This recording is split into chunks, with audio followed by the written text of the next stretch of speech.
And we need to talk about ICP this morning because ICP, since the last video, has dropped a key major level. We've come back down to the next support base, and we'll talk about that very shortly. However, it's going to be short, it's going to be snappy, and it's going to be on point because nothing much has happened. And we do need to talk about the resistance barrier that was our previous shelf that we need to bash through. That is $3.96. So structure leaves clues, structure leaves clues. This was the previous shelf. That is now resistance. So what was support acts as resistance. When you're in a downtrend, we need to regain $3.96.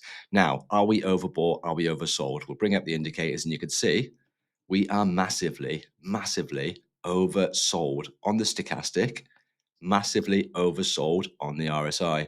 So the RSI is down to 41. What does that mean? Does it mean we can get a bounce anytime soon? We can get a bounce at any time. However, we need to understand one thing. Are we going to break through $3.96? Because there's a high probability move pattern that I'm looking for, which is the inverse head and shoulders. And let me just tell you the psychology behind this.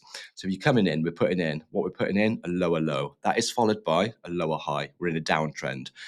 In a downtrend, you expect a continuation to the downside and you expect a new lower low. That's exactly what's happened. Just to put it into context, guys, where did we expect the next structure support to be in the last video? Go back and check here. That was the previous lower high. We expected that to be support. So in the bear case, we expected $3.69 to come back and act as support. So let me continue with the high probability move, the head and shoulders. So we're continuing down. We've put in a new lower low followed by a test of the neckline.